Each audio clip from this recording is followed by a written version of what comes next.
야고보서 2장 17절에 있는 말씀을 보겠습니다. 야고보서 2장 17절입니다.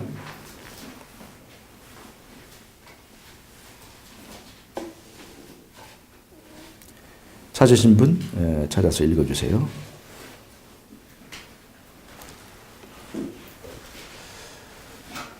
야고보서 2장 17절. 이와 같이 행함이 없는 믿음은 그 자체가 죽은 것이라. 예. 야고보서 2장 17절에 보면 야고보는 행함이 없는 믿음은 죽은 것이다 그렇게 얘기했습니다. 야고보서 2장 17절입니다.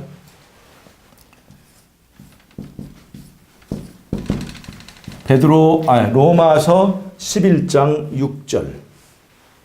로마서 11장 6절 말씀을 보겠습니다.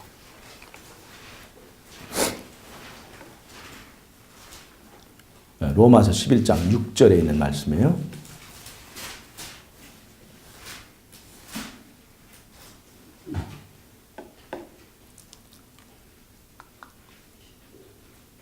네. 만일 은혜로 된 것이면 행위로 말미암지 않음이니 그렇지 않으면 은혜가 은혜되지 못합니다. 예. 로마서의 기별은 행위로 말미암지 않고 은혜로 말미암는 의로움과 구원을 얘기하고 있습니다. 이거는 여러 곳에 로마서는 여러 곳에 있습니다. 11장 6절인데 9장에도 있고 또 4장에도 있고 로마서는 행위로 말미암지 않고 은혜로 말미암은 행위로 말미암지 않고 약속으로 말미암는 행위로 말미암지 않고 믿음으로 말미암는 은혜와 이 구원을 얘기하고 있어요. 여러분 이 두 가지가요 충돌하는 것처럼 보입니다. 로마서는 행위로 말미암지 않는 것이다.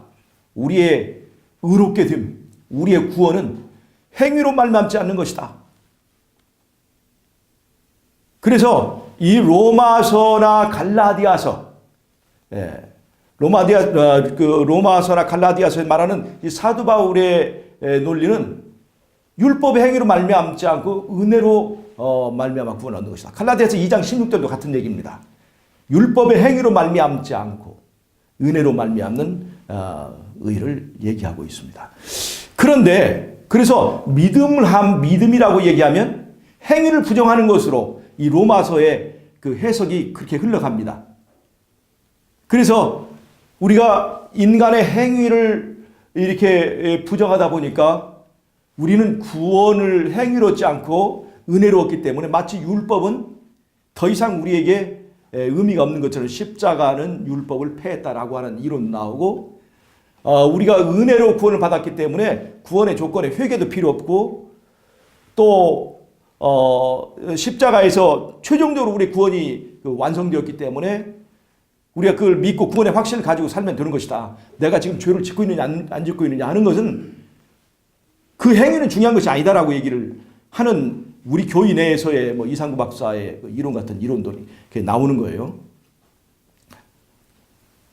이 믿음으로 말미암는 의가 행위와 믿음을 대비시키는 그런 그 실수 때문에 이 믿음을 행위의 반대말로 이렇게 대치를 이렇게 시킨 덕분에 바로 그런 문제들이 나옵니다. 그런 문제들이 나와요. 근데 사실은 믿음이라고 하는 것은 로마서는 믿음과 행위를 대치시킨 것이 아니라 예수님의 공로와 사람의 공로를 대비시킨 겁니다. 공로란 말은 다른 말로 하면 행위예요. 예수님의 행위로 구원받느냐 사람의 행위로 구원받느냐는 그 행위의 주인을 따지는 문제이지 행위를 부정하는 것이 아니라는 것입니다. 즉 로마서 1장 2절에서 예수님을 다윗의 자손으로 소개를 하고 있습니다. 다윗의 자손이라는 것을 왜 강조합니까? 다윗은 이스라엘의 하나님이 택하신 왕이고 그 다윗의 후손이라고 하는 것은 이스라엘의 왕이 될 수 있는 정당한 바로 권한을 가진 이제 자손이라고 하는 것을 말해주는 것이에요. 그래서 다윗의 후손으로 이제 이 구세주가 메시아가 올 것이라는 것을 그렇게 예언을 했지 않습니까? 그래서 로마서에서 말하고 있는 것은 왕의 왕. 행위를 논하기 전에 네 중심에 너를 지배하고 있는 너의 주인이 누구냐?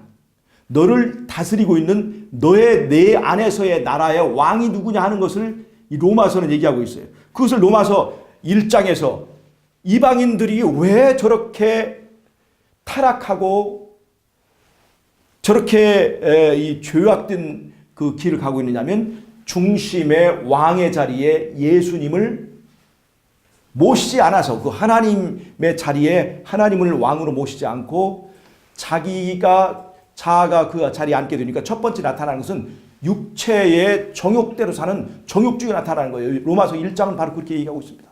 그럼 로마서 2장과 3장은 그럼 유대인은 다르냐? 유대인은 율법을 지킨다고 하는 사람들이거든요. 정욕주의를 비난하고 정욕주의 반대에 있는 사람들이에요. 근데 그들은 율법을 지킨다고 하는데 율법을 지키면서도 율법주의로 빠졌어요. 이 율법주의. 왜 율법주의는 뭐냐? 율법주의와 정욕주의가 나중에 알고 보니까 다 같은 거더라. 그게 뭐냐? 율법주의와 정욕주의는 서로가 저것은 위선주의자. 정욕주의자는 율법주의자, 전 위선자들이라고 그러고 율법주의자들은 저 세속적이고 아주 타락한 사람들이라고 서로 공격하고 있지만 로마서에서 말하고 있는 것은 둘 다 똑같아. 왜? 중심에 자아가 있는 채로 중심에 자아가 왕의 자리에 있는 채로 율법을 지키면 율법주의자가 되는 거고 자아가 있는 채로 정욕에 빠지면 정욕주의가 되는 것인데 문제는 뭐냐면 네 안에 지성소에 있는 그 상태를 고쳐야 된다. 왕의 자리에서 왕을 고쳐야 된다. 왕을 바꿔야 된다. 이것이 로마서 얘기입니다. 왕을 바꾸지 않고 주인을 바꾸지 않고 하는 모든 행위는 율법주의인 거고 주인을 바꾸지 않으면 어쩔 수 없이 정욕에 빠질 수밖에 없다. 그래서 이 로마서 8장은 그러므로 우리가 예수 그리스도로 인해서 즐거워한다고 하는 것은 율법이 아니라 또 정욕도 아니고 우리의 중심의 이 지성소에서의 이 문제를 고쳐야만 우리가 이 문제를 해결할 수 있다. 그것이 바로 은혜예요. 그래서 우리가 주인을 바꾸는 것이 이 로마서의 얘기예요. 행위 잘 보세요. 그래서 주인을 바꾸면 이제는 내 안에서 나의 행위가 나오는 것이 아니라 누구 행위가 나오는 거예요?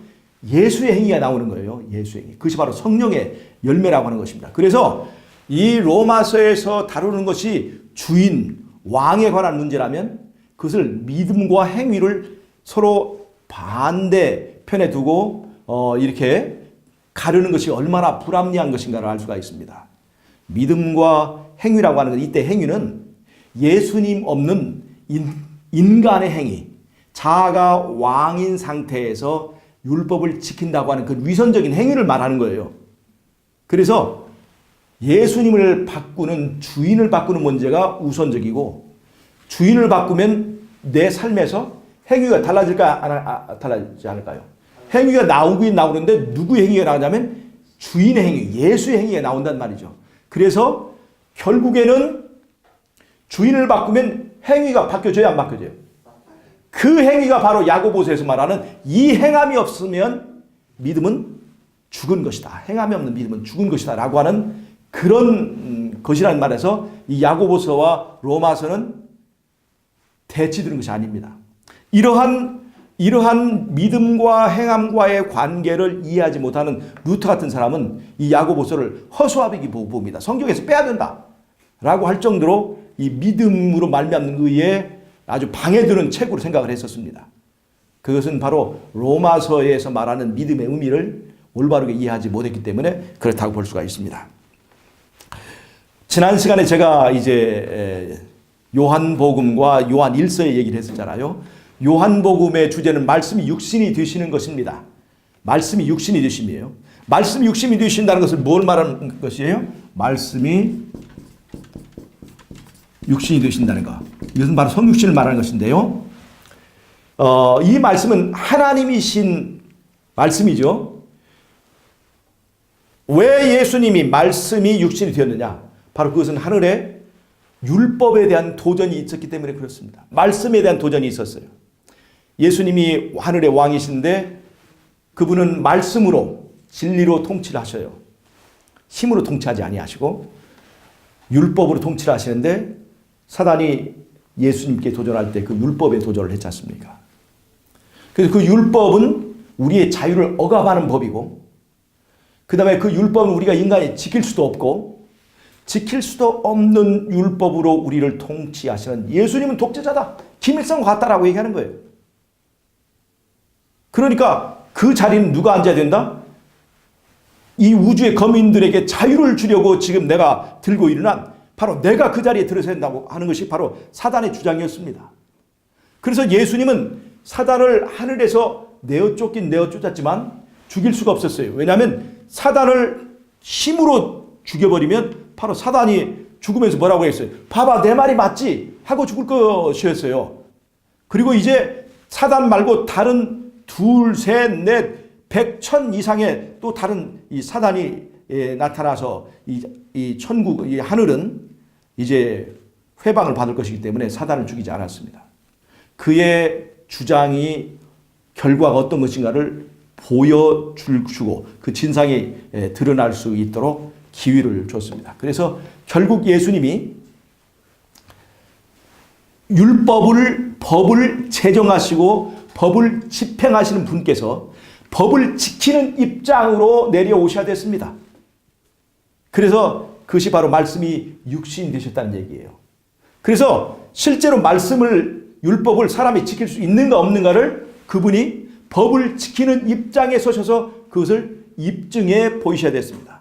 그 다음에 또 하나, 율법을 하나 범했다고, 저 과일 하나 따먹었다고 그 자기 아들을 죽이는 잔악한 하나님의 품성을 공격한 사단에 대해서 그 자기를 배신하고 버리고 간 그 아담과 하와를 그 다음에 인간을 그리고 저와 여러분을 구하시기 위하여 하나님께서 독생자도 아끼지 않고 그 값으로 내어주시기 위해서 하나님이신 예수님이 우리와 똑같은 사람이 되신 것입니다. 천사를 구원하러 오신 것이 아니고 사람을 구원하러 오셨기 때문에 그분은 말씀이 육신이 되었습니다. 하나님이 사람이 되신 거예요. 이상구 박사는 십자가는 사단도 구원하기 위하여 왔다라고 얘기를 하지만 그건 잘못된 것입니다. 예수님은 사람이 되셨어요. 사람을 구원하기 위해 오셨습니다. 사단은 대적하는 이가 이미 되었고 그 사단의 권세를 무너뜨리고 사단과 싸움에서 이기려고 오신 거고 하늘의 전쟁이 이미 시작됐습니다. 그래서 그 전쟁이 이 땅에까지 확전됐기 때문에 그 전쟁에서 사단을 물리치고 우리를 구하시기 위해 오셨지 사단을 구하러 오신 것이 아닙니다. 사단은 이미 하늘에서 내어 쫓기기 전에 충분한 기회가 주어졌고 더 이상 그것이 안 될 때에 결국 사단을 하늘에서 내어 쫓으신 거였어요. 그래서 그 이상구 박사 같은 그런 그 분들, 거짓 선지자들은 마치 자신의 사랑의 이론이 하나님보다 더 이제 관대하고 자비한 것처럼 그렇게 얘기합니다. 하나님은 심판하시는 하나님인데 그 심판이 바로 그를 위하는 것이기 때문에 그렇습니다. 여러분 왜 하나님이 왜 우리를 심판하십니까? 왜 우리를 죽이십니까? 왜 하나님께서는 우리에게 생명과를 빼앗으셨습니까?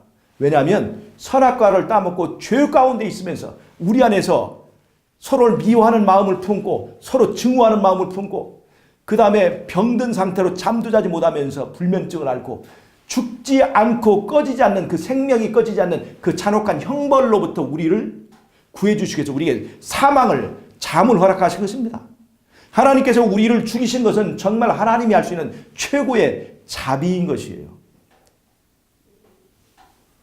무조건 심판하시는 하나님의 그 행위를 마치 마귀의 것인 것처럼 이렇게 하고 하나님보다 더 의로운 것처럼 말하는 그런 어리석은 일들이 있습니다. 그래서 말씀이 육신이 되었다는 것은 예수님이 사람이 되어야 사람의 값을 대신 치를 수 있는 것이기 때문에 사람이 되신 거고 또 말씀이 육신이 되었다는 것은 법을 지키는 입장에 서서 법을 하려고 오시는 것입니다.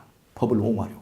그래서 예수님은 모본이 되시고 그 다음에 예수님은 우리의 값이 되시는 것입니다. 또 말씀이 육신이 되는 것은 바로 율법이 우리의 삶에 실현됐다는 것을 말하면서 말씀과 삶의 일치를 말하는 거예요. 다른 말로 하면 믿음과 행함과의 일치를 말하는 것입니다. 그래서 말씀이 육신이 되심의 이 진리는 믿음과 행함은 하나다 라고 하는 것을 보여주는 것입니다. 창세기에 보면 하나님께서 창조하십니다. 빛이 있으라 말씀하시면 그 말씀은 말로 끝나지 않고 빛이 되어버린 거예요. 말씀과 빛이 하나인 거예요. 그것을 보여주는 것입니다.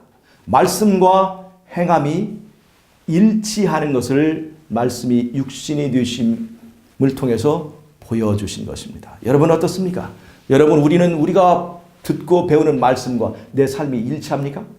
만약 일치하지 않는다면 우리는 말씀이 육신이 되신 진리를 우리가 체험하고 경험하지 못하고 있는 거예요. 말씀이 육신과 일치될 수 있습니까? 그걸 누가 보여주신 거예요? 예수님이 보여주신 거예요. 우리가 그 일을 할 수 있고 또 행해야만 우리에게 구원이 있습니다. 말씀과 삶의 일치. 그것을 요한복음 말하고 있고 요한 1서는 바로 그것을 얘기하고 있습니다. 누구든지 빛 가운데 저를 안다 하고 저를 하나님을 안다 하면서 빛 가운데 있는 자는 빛 가운데 있지 않는 자는 뭐 하는 자라? 거짓말하는 자라 그랬습니다. 요한 1서는 뭐라고 얘기하고 있습니까? 하나님 안에 있으면 죄를 짓지도 못한다 그렇게 얘기했어요. 율법은 무거운 것이 아니다 그렇게 얘기했어요. 하나님의 율법을 지키는 것은 무거운 것이 아니다 그랬어요. 여러분 우리 힘으로 율법을 지키는 것은 무겁습니까? 안 무겁습니까? 굉장히 무겁고 불가능합니다. 무거울 정도가 아니라 완전히 짓눌려 버리죠.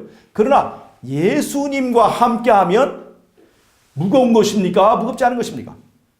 무겁지 않은 것입니다. 십자가는 예수 없이 지는 십자가는 끝장나는 십자가입니다. 그러나 예수님과 함께 지는 십자가는 가벼운 것입니다. 그래서 예수님께서는 마태복음 이제 11장에서 수고하고 무거운 짐자들아 다 내게로 오라 내가 너희를 쉬게 하리라고 했어요. 예수님은 우리의 짐을 무거운 짐을 가볍게 해주시는 분이에요. 그래서 무슨 말이에요? 예수 안에 있으면 세상을 이기게 되고 예수 안에 있으면 죄를 이길 수 있게 되는 것입니다. 로마서 4장 25절에 있는 말씀을 보겠습니다. 로마 4장 25절입니다.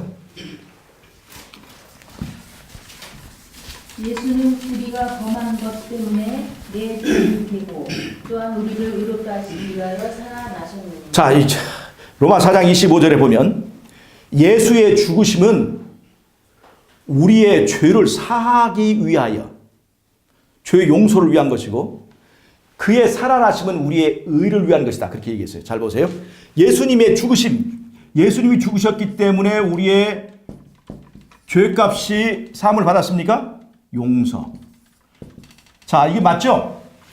예수님이 죽으셨기 때문에 그 생명의 값으로 우리는 죄의 값을 치르게 된 거예요. 용서를 받을 수 있게 된 것입니다.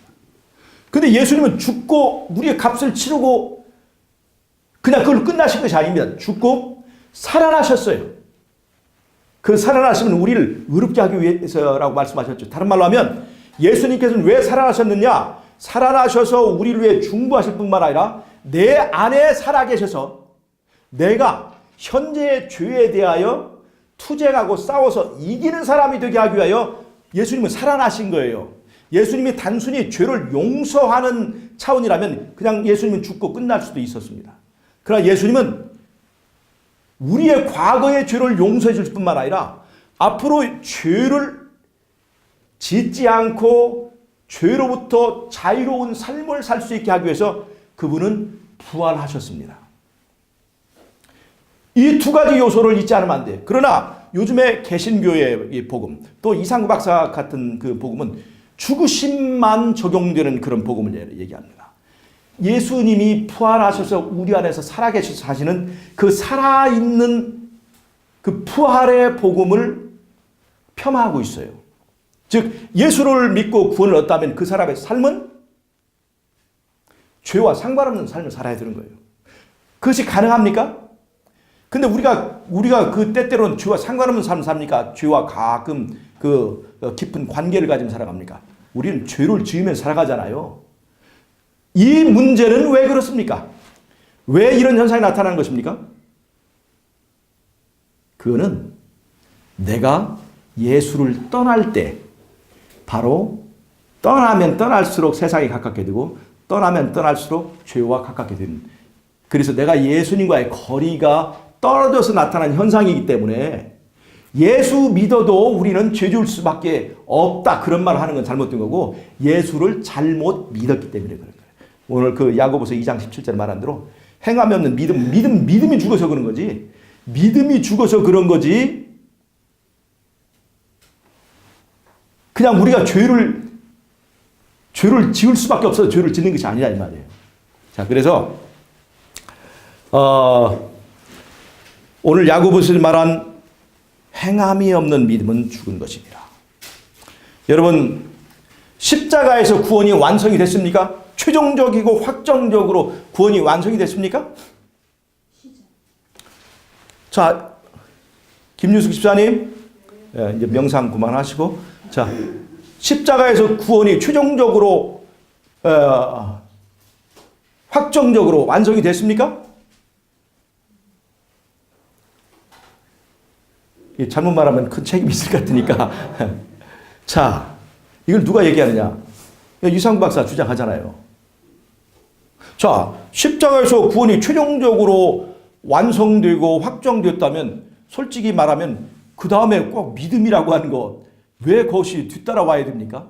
그거 없어도 이미 다 완성이 됐는데. 그 다음에 그래 믿는 자에게 자유의지를 줘서 믿는 자에게 그 구원이 얻어진다고 합시다. 근데 구원을 얻은 사람의 삶에 또 죄가 나타나야 나타나요. 죄가 나타나요. 그럼 그 확정이라는 건 도대체 뭐예요? 완성이라는 건 죄가 계속 또 죄를 짓는데 무슨 확정이고 그 완성이라는 의미가 없는 거예요. 진짜 십자가에서 구원이 확정되고 완성된 것이라면 그 다음에 믿음이라는 조건도 필요 없는 거고, 그 다음에 믿어서 구원을 얻었다면 거기서 그걸로 확실하게 죄는 끝나야 되는 거예요. 그래야 완성의 의미가 있는 거죠. 예를 보세요. 아담과 하와가 이 세상에 나올 때 말이죠. 회개했기 때문에 그가 이 에덴 동산 살게 됐습니까? 회개도 하지 않았고 믿지도 않았고 그냥 하나님께서 일방적으로 그들에게 그 낙원을 허락하셨잖아요. 마찬가지로 예수님도 십자가에서 일방적으로 모든 사람을 다 죄값을 치르고 일방적으로 너희들 전부 다 애따 그냥 먹으라 하고 이렇게 구원을 줄 수도 있었다는 거예요. 주실 만한 힘이 없어서가 아니에요. 그런데 왜 그렇게 하지 않으셨느냐? 그렇게 할 수가 없었어요. 왜냐하면 만약에 다시 또 일방적으로 구원을 주고 일방적으로 하나님의 나라를 그렇게 세우면 하늘의 전쟁을 종식시킬 수가 없었습니다. 하나님의 정부는 자원하고 자발적인 경배만 하나님께서는 받으시기 때문에 하나님의 나라를 십자가에서 완성하셨지만 그 완성은 예수 안에서의 완성입니다. 예수 안에서의 완성이에요. 그리고 그 예수 안에서 완성된 하나님의 나라와 하나님의 구원을 예수를 영접하는 사람만 그것을 누릴 수 있게 우리에게 기회를 주신 것입니다. 그래서 십자가에서의 구원의 완성은 예수 안에서 완성이고 구원의 제공의 완성입니다. 그 다음에 뭐가 있어야 돼요? 구원의 취득이라고 하는 우리의 자유의지의 영역에 속한 우리의 선택을 남겨두신 거예요. 그래서 그 자유의지 때문에 내가 오늘 예수를 영접하고 또 내일 또 예수를 버릴 수 있는 그런 현상이 나타나는 거예요. 그 자유의지는 변할 수 있습니다. 그냥 하나님께서 한순간에 너 제대로 알고 결정해라. 결정 한번 하면 그 다음에 못 변해 이렇게 하는 것이 아니라 충분히 생각하고 고려할 수 있는 그 은혜 시간을 주신 다음에 했기 때문에 그 시간 때문에 내가 변동할 수 있습니다. 내가 바꿀 수 있어요. 섬기는 자를 바꿀 수가 있어요. 그래서 내가 자꾸 주인을 예수님을 좀 믿었다가 다시 또 내 자신을 믿고 그것이 왔다 갔다 하기 때문에 섬기는 자의 변동이 있기 때문에 내가 죄를 짓기도 하고 죄를 안 짓기도 하는 거예요. 내가 정말 예수님 안에 확실하게 남아있으면 절대로 내 안에서 죄 짓는 현상이 나타나지 않는다는 것입니다. 여러분, 우리의 구원은 확정된 것입니까? 내가 확정하면 확정이 됩니다. 그러나 내 확정은 변동이 있습니다. 변할 수 있는 자유를 하나님께 주신 거예요. 그래서 우리는 어떻게 해야 돼요? 내가 부족하고 연약함을 느낄 때마다 우리는 십자가를 바라보고 주님의 은혜를 붙들어야 내가 예수님 안에 남아있을 수 있어요. 파도 친다고 파도를 바라보는 순간 우리는 물속에 빠질 수 있는 거예요. 물속에 빠질 수 있는 자유를 우리에게 주셨어요. 예수님을 바라볼 수밖에 없도록 이것을 시선을 딱 고정하고 채널을 고정해버리면 그거는 그 구원은 의미가 없는 거예요. 우리는 채널 선택이 있는 거예요. 그래서 여러분, 우리는 우리 자신의 연약함을 느끼는 사람들은 항상 예수를 바라보는 시선을 놓쳐서는 안 됩니다. 이것이 내가 정말로 하나님의 나라를 정말 간절히 원하고 내가 정말로 예수님을 영접했다는 진정한 표라고 하는 것입니다. 여러분, 제가 지난 시간에 얘기했지만 회개가 구원의 조건이냐? 구원의 제공에 있어서는 예수님 안에서의 완성된 구원을 하나님이 제공하는 십자가에서의 은혜의 제공에는 우리의 회개가 전제되지 않습니다. 내가 회개하든지 회개하지 않든지, 내가 예수님을 믿든지 안 믿든지, 그것과 상관없이 하나님께서 일방적으로 제공하셨습니다. 감사한 것입니까? 이게 너무나 놀라운 것이에요. 내가 믿든지 안 믿든지 일단 제공하신 거예요. 뭐 하나님이 아쉬울 것이 뭐가 있다고 일방적으로 제공하셨어요. 그러나 여러분 보세요. 하나님은 절대로 내가 버리지 않는 죄, 내가 즐기는 죄를 그의 은혜로 소멸하지 않는다는 것입니다. 왜 하나님은 내 죄를 소멸해 주시는가? 내가 그것이 너무나 싫고 내가 그것이 뱀처럼 예수님 정말 저 뱀이 나를 물려고 해요. 저 뱀에서 난 도망가고 싶어요 할 때 그 뱀을 쫓아주고 그 뱀을 소멸시켜 주는 거지, 내가 그 뱀을 아까워하고 그 죄를 아깝고 이렇게 생각하면 절대로 그 죄와 내가 완전히 분리되기를 원하지 않으면 예수님의 은혜와 공로는 절대로 그 죄를 소멸시키지 않습니다. 여러분, 죄를 미워하고 죄로부터 분리되기를 원하는 것이 뭐예요? 그것이 바로 회개인 거예요. 내 행위에 대해서 너무나 싫어해야 되는 거예요. 여러분, 시편 51편은 다윗이 밧세바를 범하고 그 다음에 밧세바의 남편 그 우리아를 괴계를 써서 우리아를 죽게 만듭니다. 엄청난 죄를 진 거죠. 그렇지만 그는 왕이었습니다. 그까지가 덮는 건 아무것도 아니었어요. 그런데 다윗은 나단 선지자의 지적을 받을 때 그 전부터 있던 양심의 가책을 이기지 못하고 하나님 앞에 굴복했습니다. 진짜로 내 마음속에서 이 양심의 가책, 이 죄가 죄 지은 자가 가지고 있는 이 엄청난 하나님과의 분리, 그 양심의 가책에서 벗어나기 위해서, 그 다음에 이것이 얼마나 하나님의 아들을 슬프게 하고 그 다음에 그를 십자가에 못 박은 거에 대한 그 슬픔 때문에 시편 51편은 진정한 회개를 토하게 만들었습니다. 여러분, 이 다윗이 말이요, 밧세바를 범하고 우리아를 죽인 다음에 삐식삐식 웃으면서 당신, 나단 선지자가 당신이 바로 죄인이야라고 얘기할 때 나를 보지 말고 예수님을 보세요. 예수님의 공로가 저를 다 용서했습니다 라고 얘기를 했다면 어떻게 될까요? 만약에 그런 얘기를 했다면 그 다윗판, 이스라엘판 미량이 되는 거 아닙니까? 미량 영화 아시죠? 못 보신 분도 있겠죠? 그 납치범, 자기 아들을 납치해서 죽인 그 사람을, 그 엄마가 이제 예수 믿게 되어서 그 사람을 용서하러 그 면회를 갔더니 그 사람이 그 엄마가 내가 당신을 용서하러 왔습니다 그랬더니 저는 이미 예수님 받아서 용서 다 받았습니다 그렇게 얘기를 하는 거예요. 이게 얼마나 웃긴 거예요. 여러분, 예수 믿고 내가 용서받았다고 해서 내가 그 엄마에 대한 책임과 그 죄가 다 용서된다고 생각하면 안 돼요. 그 용서는 누구한테 받아야 돼요? 그 엄마한테 받아야 되는 거예요. 여러분, 내가 예수 믿고 용서받았다고 오늘 내가 죄 짓는 것으로부터 자유롭게 됐다고 생각하면 안 됩니다. 오늘은 내가 또 죄와의 싸움은 남아있어요. 거기서 이겨야 되는 것입니다. 누구의 은혜로 이겨야 돼요? 예수의 은혜로 이겨야 되는 거예요. 그런데 내가 죄를 즐기면서 회개도 없으면서 죄를 미워하지도 않으면서 죄를 즐기면서 다른 사람의 권리를 침해하면서 다른 사람을 찌르고 죽이면서 예수님의 은혜로 저는 구원받았습니다.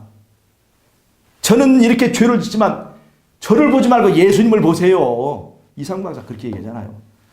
이 공짜로 받는 은혜를 주장하는 이분이. 그럼 당신은 왜 지금 온전합니까?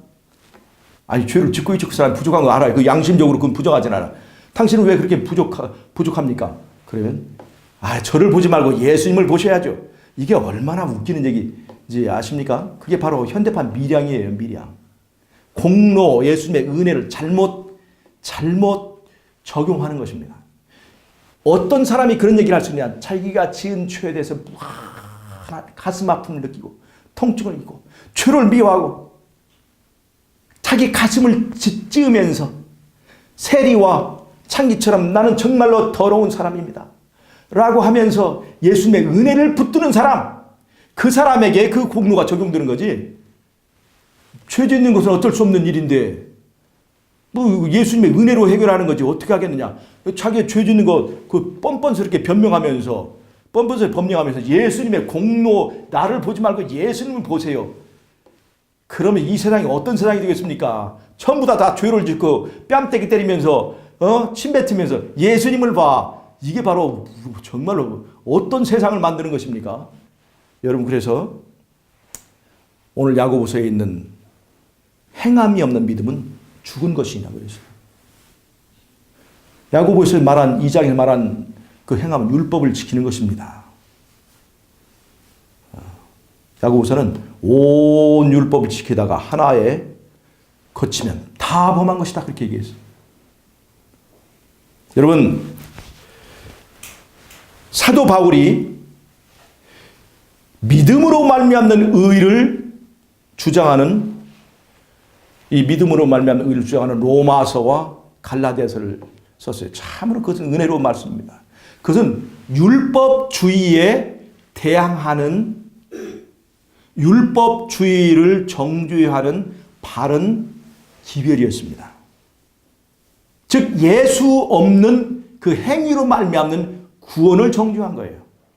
예수 없이. 그런데 이 이론은 잘못 악용하면 예수를 믿고도 행위나 삶에 아무런 변화가 없어도 된다고 하는 값싼 복음으로 전락할 수 있기 때문에 잘 보세요. 사도 바울이 행위를 부정하고 믿음을 강조했을 때 행위도 중요하다라고 하는 것을 누가 했냐면 첫 번째 요한이 했습니다. 두 번째 야고보가 했어요. 세 번째 베드로가 했습니다. 잘 보세요. 요한은 예수님이 가장 사랑하는 제자였어요. 베드로는 제자들 중에서 수석 제자였습니다. 야고보는 예루살렘 공의의 의장이었습니다. 여러분, 믿음으로 말미암는 의가 이렇게 왜곡될 것을 아시고 하나님께서 얼마나 비중 있는 사람들을 들어서 요한 1서에서 예수를 안다고 하고 범죄와 죄 짓는 자는 하나님을 거짓말하는 자라고 거짓말쟁이로 만드는 것이라고 되어 있어요. 하나님 안에 있으면 죄를 짓지도 않는다. 그 율법은 무거운 것이 아니다. 요한 1서 분명히 얘기했습니다. 베드로 후서 3장 보겠습니다. 베드로서 3장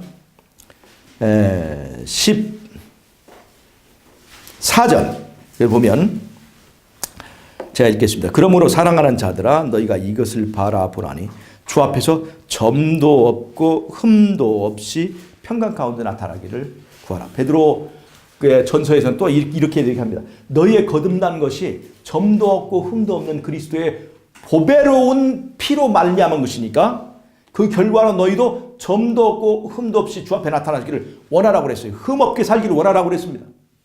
여러분, 이 베드로의 기별이 쓰여진 것은 로마의 그 화재가 일어났던 그 사건을 배경으로 합니다. 네로가 그 로마 시에다가 불을 질러서 로마에 대화재가 났잖아요. 그래가지고 이 여론이 아주 뒤숭숭해졌습니다. 이 네로에 대한 부정적인. 그때 네로가 자기의 죄를 누구에게 뒤집어 씌웠냐면 그리스도인들에게 뒤집어 씌웠습니다. 그 사이비 종교로 규정된 이 그리스도 교인들이 저렇게 이 사회에 대한 부정적인 그 테러 행위를 한 것이다. 그래서 이 기독교인에 대해서 아주 좋지 않은 이 오해들이 있었던 때예요. 그럴 때 비록 로마인들 앞에서라도 흠잡히지 않을 정도로 그 로마인들조차라도 인정할 수 있는 흠없고 점없는 그런 삶을 살라고 얘기하고 있는 것이에요. 베드로는 그렇게 얘기했습니다. 예수님의 수석 제자지요. 예루살렘 공의회 의장이었던 야고보도 그렇게 얘기했습니다. 예수님의 가장 사랑받았던 그 제자 요한도 똑같은 얘기를 했습니다. 빛 가운데 있다 하면서 그 죄를 짓는 자는 하나님을 거짓말하는 자라고 만드는 것이다 라고 얘기를 하고 있습니다. 똑같은 얘기예요. 바울의 복음이 굉장히 율법주의자를 정죄하고 거기로부터 대항하는 데는 아주 탁월하지만 그 율법주의자를 정죄하다가 무엇까지 죽일 수 있어요? 율법을 죽이지 못하도록 율법주의자로부터 벗어나게 하면서 율법 자체를 이제 파괴하지 못하도록 이 지금 요한과 야고보와 베드로의 이 장벽을 쳐놓은 것입니다. 여러분, 아까 로마서 4장 25절을 봤죠? 그리스도는 우리의 죄의 사함을 위해서, 용서를 위해서 죽으셨고, 왜 그 값이 필요하니까. 그 다음에 우리를 의로운 사람이 되게 하여, 즉 흠없는, 점도 없고 흠없는 삶을 살게 하기 위하여 그는 살아나셨다는 거예요. 그가 살아나신 건 뭐 때문이에요? 오늘 내 삶을 이기는 자가 되게 하기 위하여 살아나신 거예요. 그는 나를 죄로부터 이기게 하기 위하여 살아나셨음에도 불구하고 우리는 십자가에서 율법이 폐해졌다. 우리는 믿음으로 구원을 얻었기 때문에 그 다음에 죄를 짓고 하는 그것은 의미가 없는 것이다. 구원과 아무 상관이 없는 거다. 이렇게 얘기하는 그런 것들이 얼마나 잘못된 건가를 보여주는 것입니다. 여러분, 우리의 구원은 그렇게 값싸고 쉬운 것이 아닙니다. 구원이 없는데 구원이 있다고 하면 사람들이 몰리고 그것 때문에 돈벌이가 잘 되기 때문에 그래서 그런 장사를 면죄부 장사라고 하는 거예요. 면죄부 장사. 여러분, 그런 면죄부 몇 장 사들고 나는 구원받았다고 붕 떠 있으면 마지막 날에 큰 코 다칩니다. 여러분, 우리가 마약을 먹으면요, 주사기나 가루 흡입하면 몸이 붕 뜨는 것처럼 기분이 굉장히 좋아집니다. 실제로 병은 고쳐져야 안 고쳐져요. 병이 나은 것처럼 착각하는 거예요. 예수도 잘못 믿으면 그렇게 됩니다. 예수 믿고 말씀대로 사는 삶이 진짜지, 예수 믿고 제멋대로 사는 그것을 가르치는 그 복음은 그건 마약입니다. 마약이에요. 여러분, 이런 마약에 빠지셔는 안 됩니다. 이 마약과 같은 복음, 우리가 이걸 경계해야 됩니다. 오늘 그래서 제가 오늘 야고보서의 기별, 야고보서 2장 17절에서 행함이 없는 믿음은 죽은 것이다. 이 행함은 인간 홀로의 행위가 아니라 예수와 함께해서 우리의 삶에 나타난 성령의 열매를 말하는 것입니다. 그래서 예수님이 죽으셔서 나의 죄가 용서를 받았다고 주장하는 사람은 그분이 살아 계셔서 오늘 또 나를 지배하게만 해야만 내가 오늘 죄 가운데서 이기는 자가 될 수 있다는 것입니다. 요한계시록의 2장과 3장에서는 7교회에 보내는 이 요한의 기별이 있습니다. 거기에는 믿음으로 너희들이 구원 얻는다는 그런 용어가 하나도 없어요. 거기는 뭐라고 그러냐면 이기는 자가 이것을 얻겠다고 그랬어요. 이기는 자. 그래서 근데 요한 1세는 세상을 이기는 이김이 뭐냐? 그것이 바로 너희의 믿음이라고 그랬어요. 믿음은 이기는 것입니다. 이기는 거예요.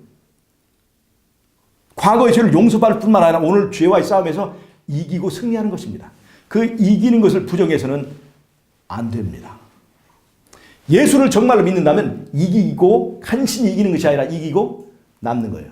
그래서 그것을 체험하고 경험하는, 그래서 아하, 내가 정말 불가능한 줄 알았더니 예수를 믿고 따라가니까 내가 이기는 경험을 하였네. 그래서 그 이기는 경험의 노래를 부른 것이 14만 4천이 부르는 새 노래예요. 이겨본 사람만 부를 수 있는 노래예요, 이거는. 그래서 그걸 새 노래라고 하는 것입니다. 다른 사람은 따라 부를 수가 없어요.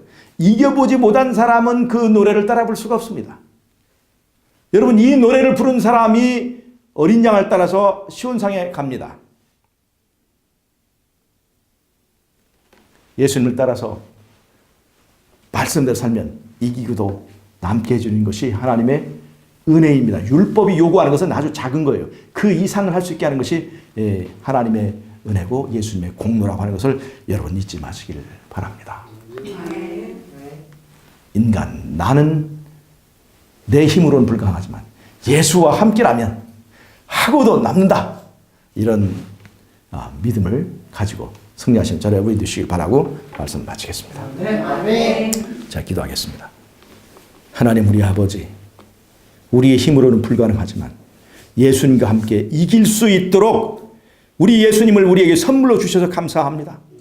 하나님이 세상을 이처럼 사랑하사 우리에게 독생자를 주셔서 독생자 안에 있는 구원과 독생자 안에 있는 이김을 우리 것이 되게 할 수 있도록 은혜 주셔서 감사합니다. 예수님이 어디로 이끌든지 따라가는 우리 모두가 될 수 있도록 도와주시기를 예수님의 이름으로 기도하옵나이다. 아멘.